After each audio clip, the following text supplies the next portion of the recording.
Evening, everyone. Hope you're all well. Welcome back to Lead Judges TV. I'm your host, Dan Potts. I'm with Lead Judges, and there's nowhere else to start other than to say congratulations to the Lionesses. Football has finally come home. How great was that, Lee?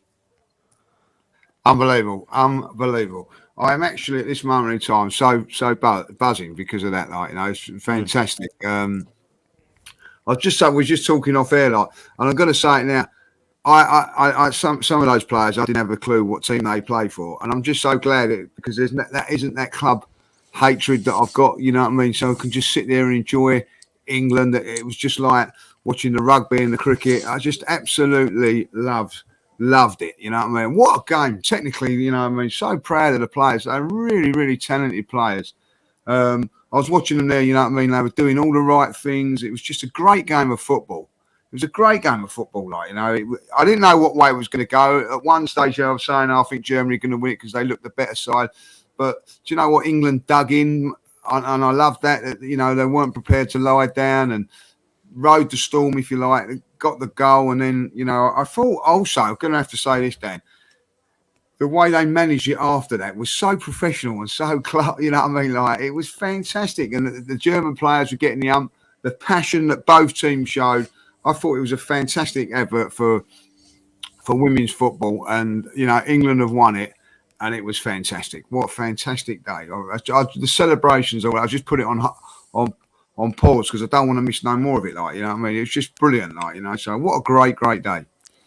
Yeah, fantastic. And I watched the game, and I just thought it was superb. And I look at how much the quality has improved, and how much the kind of coverage has become, how easy it is now to watch women's football. It's just fantastic. And I look at the quality, and you know, years ago people used to say, oh, it's just not great quality, and there used to be quite a lot of people talk down about it, but there's no way you can say that now. I looked at that today, and you would say, like you say, technically, but more importantly for me, the intelligence the girls showed to get through that game and to take what they needed victory-wise was sensational. And I have to bring up some of the players. I thought Chloe Kelly today was fantastic. I was a massive fan of what she did. I know she scored the winner, but she was great, everything that she did.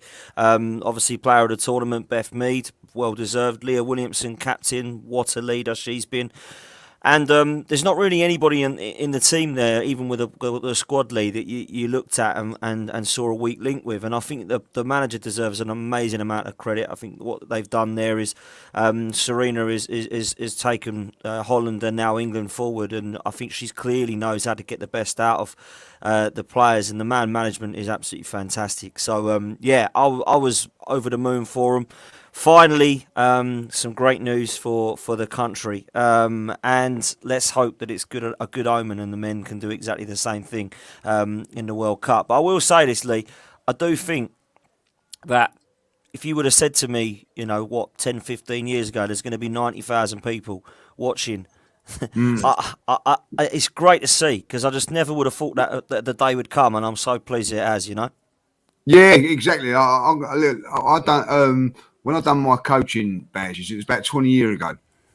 There was 3 or 4 girls that were in the Arsenal team at the time that went on that course, and they were decent players. You could see that they were good players and they could play. And so I always knew the standard was good, but it never was taken seriously. I have to say that. Do you know what I mean? It was like teams weren't really interested in it and everything like that. But fair play to all these girls that have carried it, going through all of that just to get to where they are today. They thoroughly deserve it. I've got so much admiration from them. Football's never easy. It's never an easy game. But for those girls to go out there and perform like that in front of that crowd, and I can't speak highly enough of it. I thought it was a great game. I've got to say that both teams never froze on the day. They really put in a good performance, and dead right what you're saying. 90,000. Do you know what? I just see Alex Scott was getting very emotional when she was saying that. Even when that was trying to get this tournament on, the clubs were saying, no, we don't want to have it here. You know what I mean? At our stadium. It's just incredible. What a great job that the team done. The manager, as you said, absolute class, the way she conducts herself on the pitch and everything like that. And the players were fantastic. And it's great that we had a few Arsenal girls involved as well. Yeah.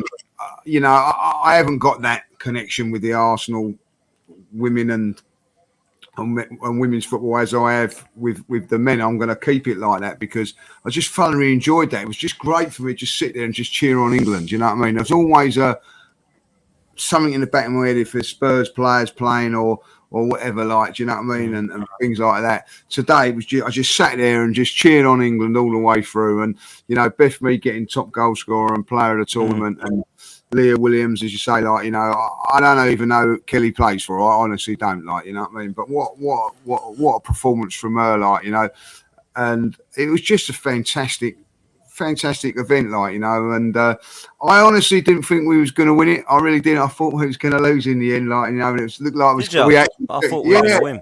You thought it was going to win. I just said I was going to go to penalties, and I was worried about that. But now, all in all, what a fantastic advert for women's football. That's all I can say. What a, well done everybody involved in it. Like, I think it's been a fantastic tournament. I was actually in America when they got that the win against Spain, when they was 1-0 down. And I was jumping around like, I thought they was going to go out that day. I think that was a big turning point. Listen, how did things go for them today? The top goal scorer for Germany went out on the warm-up. Could it have been different if she was playing? I don't know. But listen, it was, who cares? Fantastic for women's football. Absolutely. I'm going to say this now. Big up to Germany as well, because I thought that they were fantastic in defeat as well as they played as well. Just a great game. Loved it. Absolutely, mate. 100% it was. And that's what happens when no Spurs players are part of the setup. You win trophies. We'll end it there. Let's move on to Arsenal, Lee. Mate, I was at a barbecue yesterday at Mines, and I did see the game. But I only saw the first half and only saw bits of the second half. And my God, did I pick the best half. Oh, my God. We looked absolutely phenomenal in parts. Particularly those first 20 minutes. I don't remember ever blowing teams away under this regime in that time frame. I thought going forward, the front four were just exceptional. And I know you were there, so I want to get your thoughts on it. But first of all, I looked at some of the individual performances there, and if they can do that at Palace on Friday, I tell you what, we will not have any problems whatsoever, because I thought Saliba, sensational. I thought Partey, absolute class. One of the passes through for one of the goals, oh my God, for Martinelli, fantastic outside of the foot. I thought Granit Xhaka played well. I thought Gabriel Jesus was outstanding. I thought Saka and Martinelli causing all sorts of havoc. Odegaard's creativity and passing, definitely something that I can see already has been working on. I was just really, really impressed, mate, in the first 20 minutes of that game, and it was job done. And I think that, what you again see is a little bit of who else is on show, and then you see some subs coming on, Eddie coming on and scoring again, which is always great to see. And I think that we can really take some confidence from this pre-season, Lee, because we're scoring goals again, mate. And that's something we haven't done for, well, I can say a long time. How many goals was it? 1-0, 2-1, or we'd lose 2-1, or we'd lose 1-0 last season. I think when you look at it now, and I know we've signed Jesus and that's a great start, but actually, if you look at what that's done to the team, it just looks to be a breath of fresh air. And I'm really, really excited for the first time in a long while going into the season to see what this team can do. The first 11, Lee, looks really good. Yeah, we need some players. We know that. We've got a bit of strength in depth to do, because 3 or 4 of them get injured. We might have some problems like we did last season. But that first 11 is definitely good enough to be competing in where I believe we should be, in and around that kind of top third or fourth for this coming season. I think there's a long way to go for Liverpool and Man City. I think they, saw them yesterday. Both still look very, very good. But I look at Arsenal and think that first 11 should be able to give anybody a game on its daily. So really, really took some positives from yesterday's performance, mate. What about yourself? Yeah, 100%. Exactly. Echo everything you said there. Listen, last season we lost at Hibs. We lost to Tottenham, Chelsea. We drew with Rangers, and we went into that season against Brentford. And I'm going to be really honest with you. Wasn't looking forward to it. People said to me, looking forward to the season. I went, no, I'm dreading it. I was hoping it wouldn't come because of, the way we was playing everything. I'm not now. This season, I know people go, it's only pre-season, it's only whatever. This season, we're going in there with momentum. I'm looking forward to going against Palace. You know what? I'm looking forward to it. Whether we win or whatever, I'm looking forward to seeing if we are the real deal. And I mean that by we've played Chelsea, smashed them. I know, and people go, "Oh, it's only pre-season." Seville, you know what I mean? Like 6-0. They're no mugs. Then we absolutely destroyed them. Yes, it's pre-season, so I get all of that, like, you know. But what can you do is you can only do what you're doing in pre-season, get things done. The confidence is good. I'm now looking forward to the season. Now, we might be disappointed come Friday, Dan. We put ourselves up for it and all that. But what I've seen, I don't think we will be. I think this is a different Arsenal at this moment in time. Where it's different, when you watch it on TV and when you watch it live, they are different, as you well know. We've experienced both. The work rate off the ball, which you don't see on TV, was unbelievable. The shutting down, the goalkeeper making a mistake because they were panicked.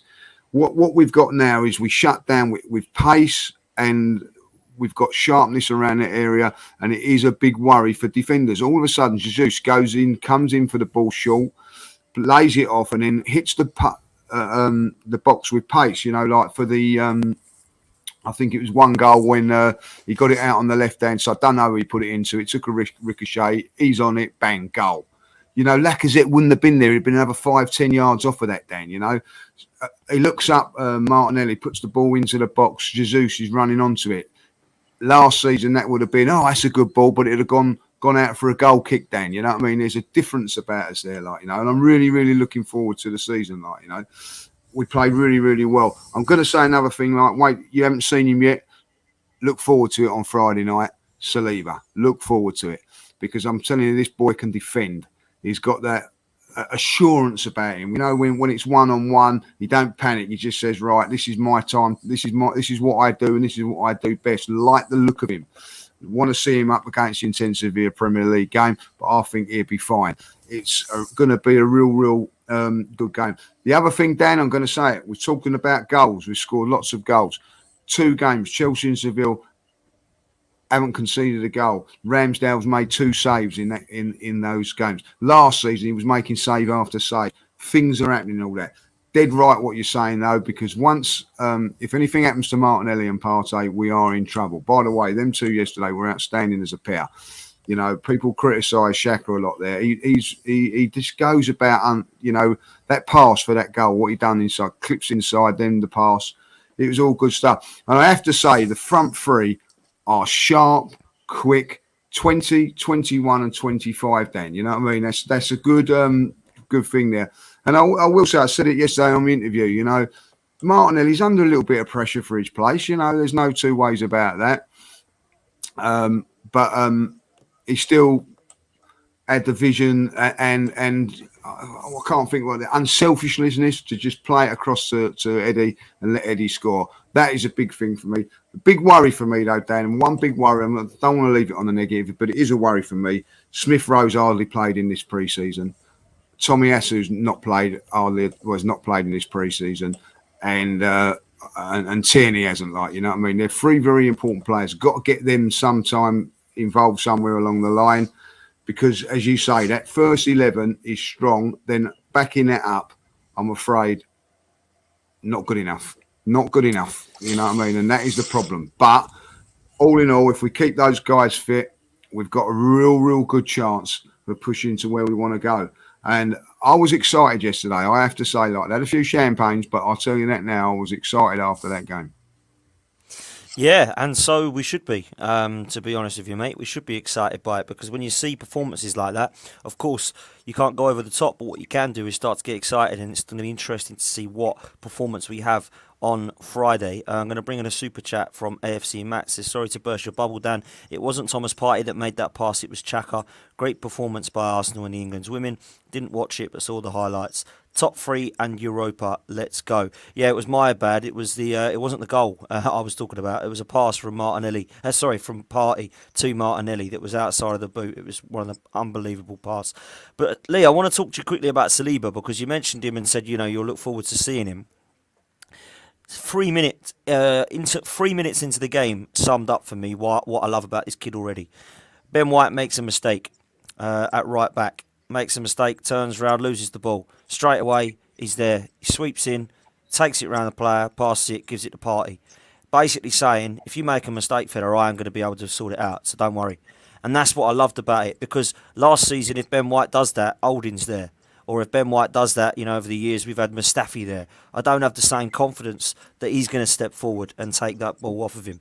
But Saliba is an absolute colossus. He's a man mountain. He's a unit. He's a beast. But also he can play. His distribution, Lee, is outstanding. The passing I see from this kid of a 21-year-old is absolutely outstanding. It looks to me as if he's been in the team for years. And that's what's really impressed me, Lee, moving forward, with not just him, but also Zinchenko and Jesus. The way they've been playing, from what I can see, against Chelsea and now against Seville, who, let's be honest, are probably the two best opponents we've had of this pre-season.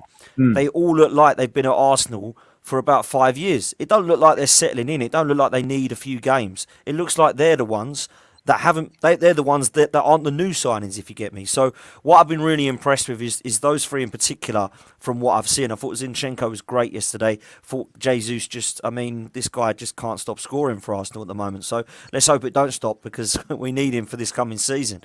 But I don't know if you remember the moment I'm talking about with Saliba, but the guy just... Yeah, I do remember it. I do remember it. And he was put under a little bit of pressure there. And do you know what? I wanted to see it. I wanted to see him under a little bit of pressure yesterday, and he just dealt with it. He dealt with it against Chelsea, and he dealt with it there when he was playing yesterday. Listen, Ben White has got a problem. Ben White is either going to have to play a lot of games this season at right back, or I hope that that Mikel plays a back three. Otherwise, I think that with the World Cup coming up, it's not going to be a good time for him, because this Saliba does look really, really good. But what it will do is make Ben White play well. I thought Ben White played well yesterday. Got took apart on one occasion, But as a right back, listen, if you're playing right back, you are going to get skinned by a good wide player once or twice in the game. That happens. Do you know what was good about it? When he got skinned, who come across and covered it? Ball come across, who knocks it out for a corner? Saliba. So at the end of it there, I think that we've got a good thing there. I'm not really worried about how long Tomiyasu is going to be back. Obviously, you want him back as quickly as possible, but there's no rush when Ben White can play that role. And what I do like about it is crosses and all that. Now we've got they're all quite big in there, or 3 out of the 4. Shinchenko's not small, is he? So we can defend there. You put Partey and Xhaka in there. Crosses are not going to be such a problem, And listen, I'm going to be honest. I've never criticised the thing about Saliba going out on loan. 19 years of age, playing in the Premier League, was always going to be tough. He's had those couple of years now where he's learned, gotten out, and he's ready now, Dan. You know what I mean? I think that he's coming into the team ready. I think if he'd have come in the team a couple of years ago, he wasn't ready. Now, what I would say to that is, we could have played him on the bench last season when there wasn't a lot of games. I think they've done the right thing. Get him games under his belt. Get him learning. He's come back now as realistically the not finished article, but do you know what I mean? He's nearly there as that. He's a French international. I think he's got everything going for him. When you see him, you'll see the power, his strength. He's a big... I love to see that. Do you know what I mean? He physically, you're gonna, if you want to go physical with him, I think you're gonna have a difficult job. I think if you want to go very, very quick, he gets across the park very, very quick. Very, very comfortable on the ball. Listen, it's pre-season, and we know, but you've got to start performing somewhere along the line, Dan. I'd rather him be playing well in pre-season, not conceding goals, than playing in pre-season and not scoring goals and everything, So, that's what I like to see, And but I can see they go back and find the clips. Who's that? Manina, whatever your name is, go back, find the clips where I've turned around and said I don't think Saliba should be done. I've always said that Saliba is not a bad thing being on loan. I've never ever criticised that thing. I've always said as long as he comes back, gets a big contract, it is perfect, and I will state it. And you can go back and look that. I've always said that. Fair enough, mate. I must admit, I've never heard you moaning about Saliba, but there we go. I was really impressed, Lee, and I'm not going to say I watched the whole of the second half. I didn't, but obviously Eddie scored when he come on, and I saw the goals. Really good from Martinelli, by the way, for that goal. Absolutely superb. Was really impressed with him, and I've got to bring him up, Lee, because a lot of people were being a little bit harsh. Hasn't scored a goal for a long time, hasn't got himself into the position where he's untouchable yet, hasn't really hit the high ceiling. Heard quite a lot on the back end of last season and the start of this. A lot of people were questioning him, saying, look, him and Smith Rowe are going to have a little bit of a fight for the position, and it may be that we need another left winger. Now, I was really impressed with this kid, man. I really like him. I really like how tenacious he is. And there was a couple of pictures I saw from him and Martinelli, and their facial expressions chasing down the ball just said one thing: tenacious, mate. Literally, both of them, I think, are going to complement each other. And that's Jesus for Martinelli, but also Martinelli for Jesus. Because for me, the best goal was Martinelli's cross to Jesus and that first time finish. That was exceptional. If we're going to start to see more of that, then I'm going to be hoping everyone's going to be bigging up Martinelli. I understand we want him to score, and he does need to improve his goals, Lee. He does. That's definitely something I think he needs to be working on. Smith Rowe and Saka got double figures. He needs to try and be getting double figures this season, in my opinion, because he's going to have enough opportunities now with the other competitions. I think with Martinelli, what he needs is a little bit of a confidence boost, and I think this Gabriel Jesus link-up is going to be really, really good. Can't ignore Saka. Thought he was great, really threatening as always, and I think we start to believe that Bukayo Saka is just a typical performance because he's been so good for the last 2 years. So sometimes we don't big up how good he is. I think we just accept now that he's a quality player. But when it comes to Martinelli, I think he needs a little bit more of a confidence boost. And I hope that by signing Jesus, we'll start to see that, because I was really impressed with Martinelli, Lee. Really impressed. Yeah, it was fantastic yesterday. Look, listen, I'm going to say it about Martinelli. I ain't going to make no qualms about it. He's my favourite player. I love him. I absolutely love what he does and all that. But one thing I was saying, I said earlier on the beginning of the season, massive season for him this season, because I just think that he's a bit part player last season. You know what I mean? He needs to be in the game a lot more than what he is for the talent that he's got. That the last couple of games, Dan, against Chelsea and Seville, that's the sort of performances that he's got to hit every week. Now, if you want to become the best and the top player, that is what you've got to do. You've got to make yourself undroppable. I don't think he's done that in the past. If I'll be honest, I think there's always, well, he's not quite done this or he's done that, But now he's got the opportunity. I think it's fantastically. It's going to help him as Jesus. I think it's a big thing for him. There was even a time when I was just panicking a little bit when I think it was against Orlando. I'm not sure, when Martinelli played the first half, and listen, the heat and everything out there was tough, so I'm not going to go too much into that. But he come off and he put on Eddie out wide left, and I'm thinking, I started to panic a little bit, thinking, he could be looking to play that, I don't know if Martinelli thought that as well, because since then he's got his chance again against Chelsea, ruthless. He's got his chance against Seville, and he's done well. I think that the last two games at Chelsea and Seville, going to be very, very surprised if that's not the same team that plays against Crystal Palace. So I think there's a little bit of confidence. He was superb yesterday, his work rate is there, and I think it's a massive thing yesterday, what he done for that goal, because we're 5-0 up then, right? And what you're turning around there and saying, he needs a goal, he needs to score more goals to add to his game. Could have scored himself there. 80% chance that he would have scored that goal. 100% chance if he put it to Eddie. What did he do? He done the right thing. That tells me that this kid's ready. You know what I mean? If he'd have scored that goal, I'd have been great and all that. But for him doing what he'd done as a coach and a player that's played football and everything like that, I'm looking at him going, do you know what? He's my man.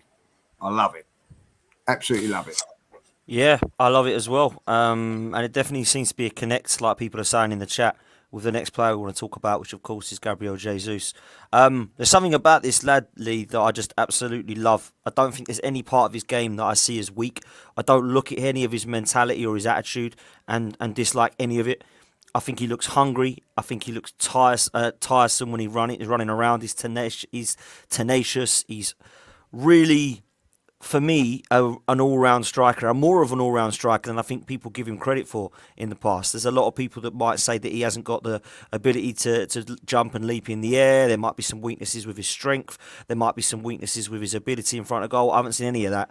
I just think he has been so good in pre-season. If we get to a stage where that continues going into the season, we should be excited. And people that were talking about 15 to 20 goals, I think will happen if he's continuing this form easily. So this guy is probably, for me, Lee, going to be up there. So far anyway in pre-season, and hopefully throughout the season. A question for signing of the season. I think obviously Haaland at the moment would probably get that because he's that good, although he missed a City yesterday. But I look at what Jesus has done already in pre-season, and I'm excited, judges. I can't lie, man. Yeah, I've got to say, like, just before we go, yes, we did get battered at cricket today, like, I mean, so the South Africans that are in the chat, well done, deserved it, like, bit disappointed with the cricket. That's the only disappointment of the weekend, you know what I mean? England cricket let me down, but other than that, no, totally agree with what you're saying. Listen, I'm going to be honest, that when we signed Jesus, I wasn't 100% sure because I've seen him for Man City. I thought, well, can he do this? Can he do that? Then I watched him in Nuremberg. I thought he was brilliant. I watched him against Chelsea, and he blew me away. He blew me away watching him in that game. Now, I've never seen players for a long time playing against Arsenal getting themselves injured because they was desperate to make a tackle on him. Like, do you know what I mean? In a pre-season friendly, Dan, and then yesterday, his movement and his work rate was fantastic. He's sharp as a razor. He's looking really, really good. And do you know what I think? It's a big up to the management and the players and everything. I think he's settled in at the club straight away. I think that does help that he's got players about that the two Gabriels and the Brazilian connection. He's just settled in. I think at the end of the day, he is going to take to this a little bit like Sanchez did, and I really do feel that. But, I'm going to be honest, Dan, I wasn't that excited when we signed Sanchez. I thought, he's a good player, you know what I mean, blah, blah, blah. And then when I watched him play, wow, how good's that? I'm getting that same sort of buzz with Jesus. And yesterday, I'm saying we would have won that game, but it was a 6-0 game, but we took him apart, and he's ruthless, mate. You know what I mean? Like, do you know what? When that ball come in and it bounced around, last season we wouldn't have got that. It would have been smashed over the bar. It's the target. I think he had 4 shots, three goals, and 1 the keeper saves. I think it's really, really good. So I think that I think that he is an exciting player for us, and he just changes things for us, Dan. He just makes things, he comes short, he works hard. I really do think that he's going to be a real big sign for us. Obviously, it's a different kettle of fish going away to Crystal Palace, but I can tell you that now, those defenders won't relax while he's around them. He will not relax because he can just make you look silly within 1 minute, And I'll tell you what. I know, again, we're going on to pre-season, but when he gets a chance, the boy can finish.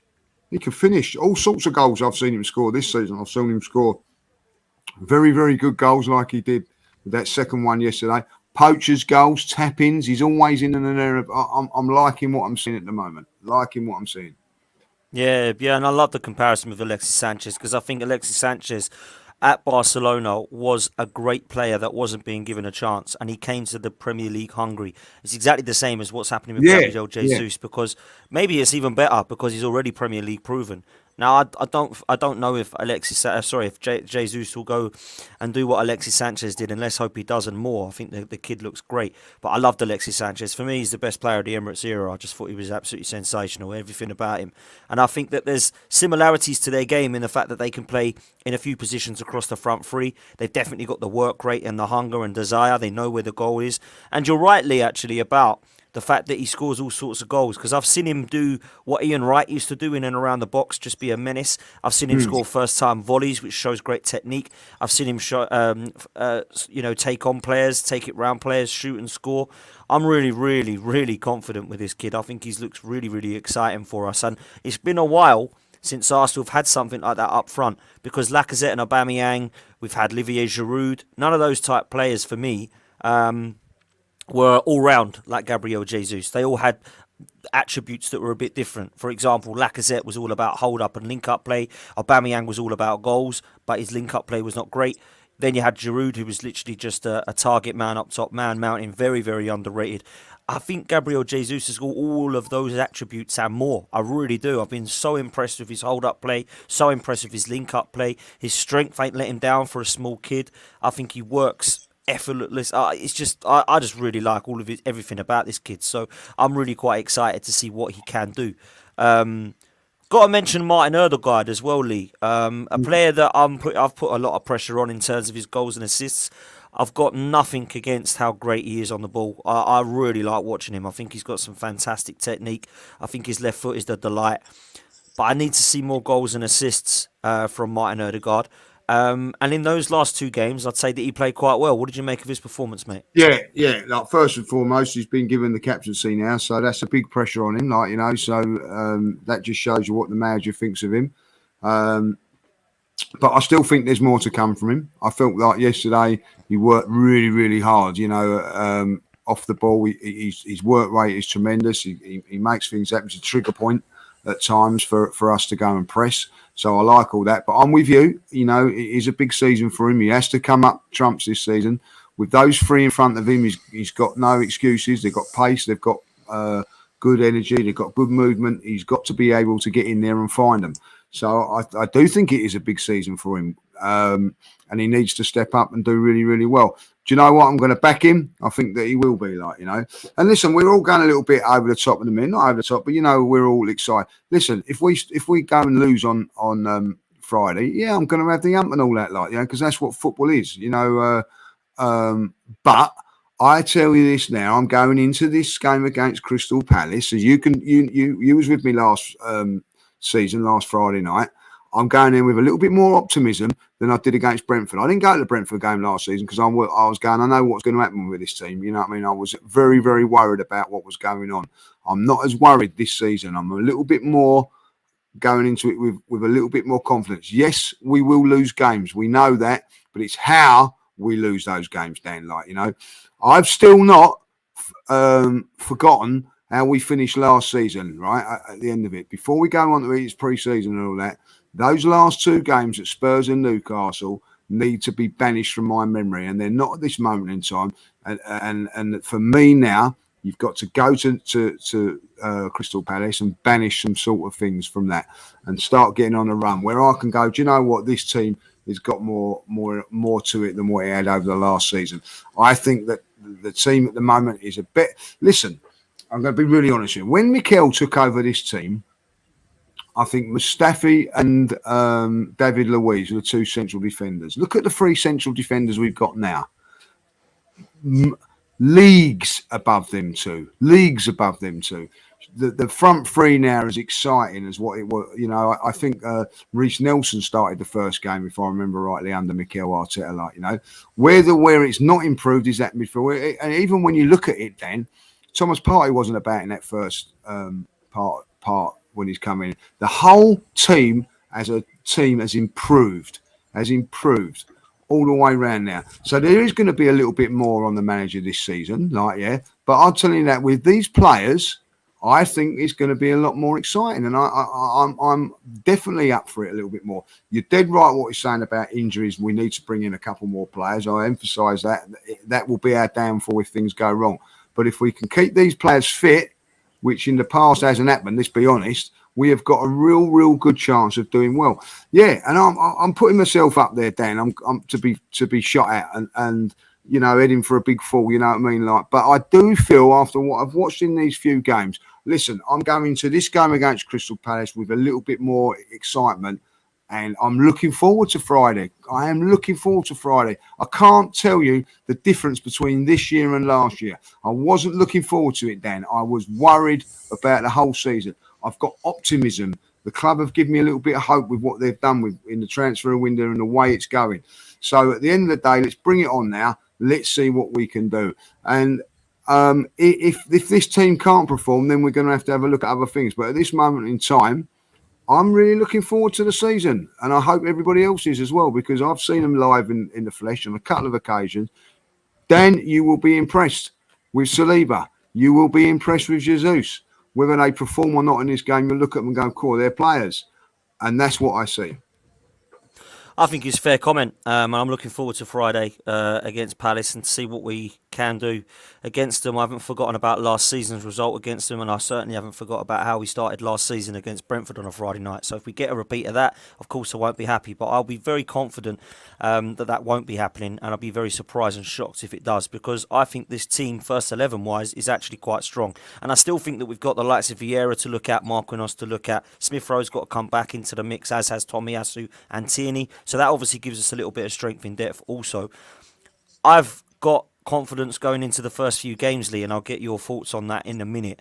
But what I'll quickly want to touch on is the captaincy. It's been given to Martin Odegaard, as you mentioned. No shock, in my opinion. I stand by this. I think Kieran Tierney would have got it if he was fitter. But he's just not fit enough to be given the captaincy, I don't think. Last season proved it. He was the captain ahead of Odegaard for every single time that Lacazette wasn't in the team. And unfortunately, he just hasn't been able to prove his fitness in the last couple of years. Now, I'd definitely keep Kieran Tierney. Now we've got Zinchenko. It looks like we're going to be strong at that position. A lot of people say just get rid of him, and I know that you were in that kind of in that boat saying that, you might have to replace him. But I would keep him and give him this season to prove his fitness. But I'm okay with the Odegaard captaincy. I just think they're completely different. I think Kieran Tierney's a lot more old school, Lee. I think he's the kind of barking orders, demand the best, winning mentality. I think Martin Odegaard is more of a lead by example type captain, in my opinion. I think in and around the club he's obviously well respected. He's the captain of Norway, so he has his leadership qualities in a different way than somebody like Kieran Tierney. Now, I'm old school and I like the old Tony Adams type captain, but in the modern game now, I think players like Martin Odegaard have obviously been given the nod, and Arteta sees something with him. So are you okay with this decision, mate? Yeah, listen, I agree with you on Kieran Tierney. I will say that, after the game, yesterday, by the way, we stayed behind, and they were doing a training session, and he was involved in it. Like, they'd done a proper full-scale training session after that game for the players that weren't involved, and Tierney was training. Vieira wasn't, but he was. I think Tierney would be, if he played regular, Dan. I think I'm with you. I'm with you. I think he would have been captain. I don't think there's any doubt about that. But unfortunately, he's not. And you've got to have someone that's going to be there and back, and guarantee yourself to be there. And I think that Odegaard just does that well. He's captain of Norway. He's young. I think that the team's going to grow over the course of the next few years. So it needed a young captain as well. I think Tierney will captain the team at some stage this season if Odegaard's not playing, and he is. But I think for captaincy at the minute, Tierney's got to worry about getting back into the team, get himself fully fit, and then get himself back in this team, and then play well to stay in the team. So he's got a few problems, Kieran Tierney, at the moment, because what I see of Zinchenko yesterday, I'm liking what I've seen, Dan. Very, very comfortable on the ball, very, very, very assured when he's got the ball, can defend. Can play in a couple of positions, so I think that Tierney could actually cover the left back central defensive position as well. I think that may be something that he'd look to do as well. So there's options for Tierney, but Tierney's got to just get himself fit at the moment. That's more of a priority, and I can see Tierney playing a lot of the Europa League games to get himself back in fitness and in contention, and then he's got to stay fit. That is the key for him. Then is that when fit, stay fit. Yeah, 100%. And I'm a massive fan of Kieran Tierney. As you know, he is my favourite player. And I do look at him and think you have got everything I love about a football player, but you need to keep fit, mate. And that is absolutely true. A couple of things I want to touch on before we do come to a close. There's 1,486 of you watching live. That is outstanding. Unbelievable. Thank you so much. Thank you, guys. Thank you. The only thing I won't thank you for is there's only 181 likes. So let's smash the like button and get this up, because we need to get more likes. That's shocking. Come on, guys. All it is a click of a button. Subscribe to the channel if you haven't done so already. And if you could come and support myself in the banner below, then please come and support my new channel, Football's 12th Man. That would be amazing. Lee, got to talk to you and go through some of these comments in a minute. The last two things I want to talk about is the expectations, not just for the season, but for our first few games of the season, because we've got 5 games that people are saying are winnable, and I would agree with that. So I want to get your thoughts on that, and then we're going to look at where we still think we're short and bring up some super chats and some comments that I've saved. So, judges, we're going into this season with, some would say, an easy-ish fixture list. Now, I don't like using that because no game's easy, but I think when we look on paper, Crystal Palace, Leicester, Bournemouth, Fulham, Villa haven't really got a real tough fixture until maybe the North London derby in October. Now, I know we've got Manchester United in September, but they're a bit of a mess at the moment. Still need a lot of work done. I'd like to think that we could go into that game favourites. But what's your expectations of this kind of fixture list and the run between August, September up until the North London derby in October, mate? Oh, it's going to be a tough game, Palace. This make no mistake about that. And 2 reasons. Crystal Palace are a decent team away from home. At home. So it's going to be tough. First game of the season. Everybody's going to be up for it. So it's a difficult game. If we can come out of there with a win, I expect us on the home games against Leicester and Aston Villa to take care of them. Bournemouth away, we should be able to take care of them. We should go into that Manchester United game unbeaten. That's how I'm looking at it. I think that I don't see why we shouldn't be thinking that, because they're all teams that I don't think are going to be challenging the top 4, if I'll be honest. Maybe the top 6, maybe Villa and Leicester, see how it goes, but I don't think that they'll be challenging the top 4. So you need to get points, you need to get results, but they're difficult games. I see the way we played yesterday at home. If we play like that and play against teams like Villa and Leicester, I don't think they'll be able to cope with us. I see us doing that against Bournemouth as well. The one that I do worry about is because I think that with Palace, they'll probably be a little bit more direct, and let's see how we defend against that. So it comes up to our defending more so on Friday. First of all, I'm going to say, right, let's get through Friday. Let's see what happens after Friday, because I think if we win that game, the confidence and momentum will go on. If we lose that, it'll be a little bit of dent and everybody will be, oh, well, same old Arsenal. So we've got to be a little bit careful of it. But I do think that we need to go into that game against Manchester United unbeaten. Now, we don't know how Man United are going to be before we go on to that. Always, again, a difficult game to go back. But if you can go there with points in the bag, momentum, who knows? So I feel that these next couple of games are vital. I don't expect us to drop many points at home this season. I'd be very, very disappointed if we do. But I think we should go into this game. I think that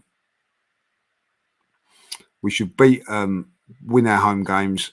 This one's a tough one. I'm not saying we should take a point for this game, but I think that we've got to go there and make sure we don't lose.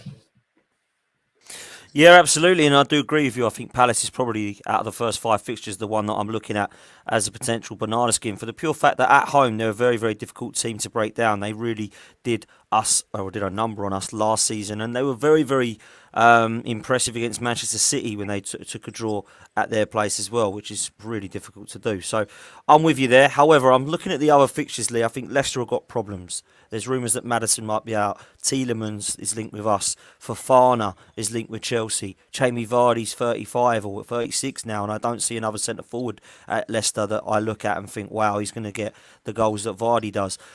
I look at Bournemouth and Fulham as teams that have just come up that are probably going to be in and around the relegation zone. And I'm really not obsessed with this Aston Villa team that everyone seems to think is going to be in Europe this season. I just don't understand how some of their signings and Steven Gerrard, who's an unproven manager, is going to get them into Europe. I just don't see that personally. So I'm not worried about them either. So I actually do think that we should be trying to get as close to maximum points in these first 5 games. If we do drop points to Palace, I won't sit there and cry about it, but it will be a disappointment due to how successful our pre-season's been. But I do think that we are definitely going into this Crystal Palace game a little bit better than we were last season, because that was an absolute disaster in my opinion, and that started off the horrendous run of Palace, Brighton, Southampton. So of course we're going to have a bit of nightmares going in there, but I do have the confidence that this is a different Arsenal. The first 11 looks very, very strong, and we haven't got 5 or 6 injury problems, so I'm confident going into Friday night, which worries me a bit, Lee, because maybe we shouldn't be. This is always a tricky game, and you know. that's what football fans do. You've got to go in there. I'd rather go in there, Dan, with optimism this than what I did last season and that first game against Brentford. Like, I really do. Like, I knew what was coming in that game, and then when I see the team sheet was even worse. I don't see that this time around. I do, feel a little bit more optimistic, and that's, I don't think there's no shame in that. Fair enough, mate. Fair enough. Let's have a little bit of a look at some of the super chats, some of the comments I've saved, because I think they're all related into what we still need to do. The transfer window's still open, Lee, which is really good. Yeah. And there's still work for us to do. This first one comes in. We need a replacement for Thomas Partey. Now, we've got El Neni, we've got Chaco, we've got Lokonga that can all play there. Some of the other midfielders I expect to leave, Torreira, Maitland-Niles, etc. But do you still feel that there's a weakness? If Thomas Partey was to get a long-term injury, Lee, are you confident that we have somebody to replace him and that we won't miss him? No, we got to do it. If Xhaka or Partey get injured, there's a big drop, Dan. A big drop. Not maybe over 1 or 2 games, because El Neni can come in and do that job and does it very, very well. But we need somebody else in there. And I'll be massively disappointed if Arsenal don't do that, especially on the back of what we're doing at the moment. Just get the deals done to just guarantee us going into a solid season. We are a couple of players away from having a really good season. That is it. They've done very, very well on the transfers. They're a couple of players away from really doing it. And if Arsenal have got the ambition to push what they're all saying is that, the owners are going to want this and want that, then I believe that they will get these deals done, or one of them done, and I think they will. I personally think that they will get one deal done, but we definitely need something in that midfield. Proved last season when them 2 guys were out injured. I think Partey was off in African nations, and Xhaka was suspended when he sore thumb, get it sorted. Yeah, I agree. Ali Jason, thanks for the super chat. He says he still thinks we need a minimum of 2 more quality signings. He says that we are a Thomas Partey and a Gabriel Jesus injury away from crisis. He says get in Lucas Paqueta. I think he's right, really. I do think there's going to be a disaster if Partey and Jesus were to get injured. I think that there's other players that, of course, can get injured, Lee, but these 2 are massive for me. Eddie Nketiah coming in, some would say he's good enough, but I don't think he's proven that over a course of a season yet. And as we just mentioned in midfield, we're going to be very short if we lose Thomas Partey. So, yeah, I can't disagree with that, Lee. What's your opinion on the Jesus stuff up top? Do you still think we need another striker? No, listen. Every team can get injuries, you know what I mean? If Kane and Son get injured for Tottenham, they ain't going to be the same sort of size. At the end of the day, injuries are going to happen. You just got to be hopefully a little bit lucky. But what you've got to do is try and cover that situation. Now, Eddie covers Jesus a little bit but ultimately, if you lose Eddie, Jesus, if Man City were to lose Haaland, if Liverpool were to lose Salah, things are not going to be great. You know what I mean? Liverpool were a great team. They had injuries 2 seasons ago. They only just made top 4. So you've just got, this season they nearly won the league. So ultimately, you have to rely on a little bit of luck. But what you've got to do is you've got to look at those players and say to yourself, right, well, where are those injuries? Where are this and that coming from? And Jesus hasn't got an injury record of it at the moment, so I get that. Same as Saka. Saka doesn't get injured, so but there are players like Thomas Partey, if I'll be honest, is prone to injury. So you've got to. That's where you have to look at it, And then others you have to take a little bit of a gamble. Dan, it's football. You can't cover everything. You can't say, right, I'm gonna. If you're Man City, you've got all the money in the world, right? I'm going to sign Haaland, and if anything goes wrong, I'm going to sign Harry Kane. It doesn't work like that. It can't. You know what I mean?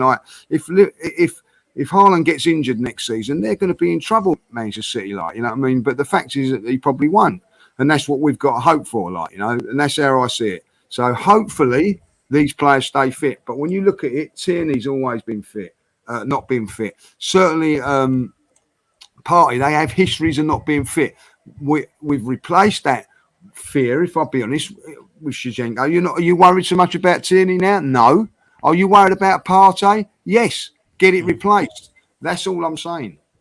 No, I think you're absolutely spot on. Listen, guys, there's over 1,500 of you. Smash the like button, yeah? Let's get these likes up to at least 500 before we go off, man. That's going to be simple, surely. Just tap the like button and it will go do us wonders. Last couple, I'm going to bring this one up from Jashar, which is basically agreeing with what we're saying. It says that Jesus and Partey can't carry this team on their back. We need more. The fringe players need to be brought up to speed so there's no major drop off. And I do believe that there's a strength in depth issue at Arsenal in certain areas of the field still, and I hope that it does get addressed this window. Last super chat here is from True Gunners TV, who says that third is the expectation, and if it's not achieved, then Mikel Arteta has to go. Now, Lee, I think this is a good place to kind of wrap up on in terms of expectations for the season. And I know tomorrow night we're on the Highbury squad with Sophie, Kevin, Harry and Tom talking about our expectations going into the season. But I think it's really important to look at that because for me, realistically, the target is secure Champions League football. And as long as we do that, he is definitely staying, and so he should, in my opinion, because it shows huge progress going into the competition that we've not been able to qualify for what will be 6, nearly 7 years. So that, for me, is the target, and I think if Mikel Arteta achieves that, fair play. Now, he even needs to win the Europa League. Well, actually, I think he does need to win the Europa League, personally. I think that we're the best team in it, or one of at least, and that's what we should be doing, as seen as a bare minimum. And then I think we should be going as close as we can to the best of the rest. And by the best of the rest, I mean third, because Liverpool and City, I don't think are catchable. Now, I look at what Tottenham are doing and what Chelsea are doing and what Manchester United are doing, and I think some of it looks pretty good. But actually, there's a long way, in my opinion, for them to go. I don't look at Chelsea and think, wow. I don't look at Manchester United and think, wow. And Tottenham's squad is definitely strong, but it's probably on par with ours, in my opinion. A lot of people are saying it's stronger. I think it's quite similar in certain areas of the field. I think they're weak still. So I don't think that there's any more excuses about us, we're not good enough to get into that Champions League, because I think we are. So for me, bare minimum, secure Champions League football, and that, I think, should definitely be the bare minimum of the aim of what we can do going into this season. What's your thoughts, mate? Exactly that. Top 4, hopefully, to be secured, and a trophy. If we get third and we win the FA Cup, I'll be happy with that. If we get third and we win the Europa League, I'll be happy with that. Fourth and we win the Europa League, I'll be happy with that. Fifth and we win the Europa League, I won't be happy, but I'll bloody well take it, because it still gives us Champions League football. I think we've got to push in to be a little bit more consistent in the league. Shows that we're there. I do believe that Tottenham are going to be up there as well. I think they're going to be challenging for the top 4. Chelsea at this moment in time, I don't think everything is all hunky-dory for them. What the great thing about Chelsea is that, in my opinion, is that all of a sudden they've never had no problems getting players in. Never had it like that. I mean, they're finding it very, very difficult now to sign players, aren't they? Because there's not the money there and all that, So they get players because you know what? When all other teams get players, Tottenham, Arsenal, Leicester, all get players to sign for them and all that. Chelsea has just come back into the same boat, and it's fantastic. Listen, Manchester United are a club at this moment in time. Remind me a little bit of us a couple of seasons ago. They need to sort out their stuff. They've got a new manager in that's probably going to do that. The Ronaldo situation again today is causing them problems. They haven't sorted that out one way or the other. The longer that keeps going, and let's hope it keeps going until September when we play them, because of that, unbelievably, it will be resolved in September, whatever way it looks on it, But I think at the end of it, if Ronaldo's still there, that'd be a good sign, because that tells me that there's problems. So until they resolve that, I don't think Manchester United will be great. I think there's team problems and all that. What I see in Arsenal at the moment is I see a hunger and I see a very, very good team spirit, Dan. When we score a goal, everybody jumping on and being very happy. There's no little arguments and whatever. You will get arguments in the dressing room and changing rooms in football. That happens. But ultimately, it's a together squad. I don't think that Man United have got that. So it gives us an opportunity to get into that top 4. We cannot continue miss the boat then. This is an opportunity. It's a little window open of opportunity. We must take it. Yeah, we must take it indeed, man. I'm totally with you. And I do believe Manchester United have got some massive holes in their first 11. I don't really look at their fullbacks and go, wow, they've got a centre-back in now, but they've still short in midfield. I still don't believe they've got a centre-forward other than Ronaldo who can score them goals, and I think that will come back to haunt them. Chelsea, likewise, have not replaced Lukaku, and let's be honest, he was shocking last year anyway. I don't look at any of their front three other than Raheem Sterling and get jealous. In midfield, they've got Kante, who's in the decline as a footballer. They've got Jorginho, who's never really cut the mustard for me, and they've got at the back some gaping holes and not replaced the likes of Rudiger and even Christensen. So for me, Chelsea have a lot to do in this window. So do Manchester United. Tottenham, we can't say the same about. They have made some great signings. Some people will laugh at them and say they're shocking. I don't think they will be under Antonio Conte. I think they'll be quite good. But let's hope that we can keep this form going into our start of the season. And there's no reason why in the first 5 games we shouldn't be near top of the league with the way that our fixtures have played out for us. We have got a good enough team to beat every single one of those teams in the first 5 or 6 games, in my opinion. So let's see what happens. Lee, the last super chat of the night is an interesting one. It's come from EB. He says, a little challenge for you. Who is the most obscure player with potential that you can name that played for Arsenal? He's going to give an example. Does anyone remember Rio Miyachi? Now, I've had a little think about this when I see it come up, and the one I'm going to go for, I remember Rio Miyachi, by the way. I thought he was going to be the next best thing. The one I'm going to go for, I don't know if you remember him, centre-forward, Italian, Arturo Lupoli. He was in the reserves for us about 2004, I think. Something like that, 2005. I do remember him. Yeah. And everyone was going, this kid is going to be the next Michael Owen. His finishing ability is absolutely unbelievable. I can't believe how great he is. And nothing happened with him. He just disappeared. He went back to Italy, hardly did anything at all, and didn't really have a career that was that respectful in the end. But there was so much hype about him. And I remember looking at him in a few of the youth games and one of the Carling Cup games years ago, and I thought, oh, this kid looks some fox in a box and looks a decent player. So my pick would be him. I think Miyachi's a really good shout as well. And I remember, what's his name? It's going to go now. What was it? Quincy Owusu-Abeyi. Him and Lupoli come on the scene together.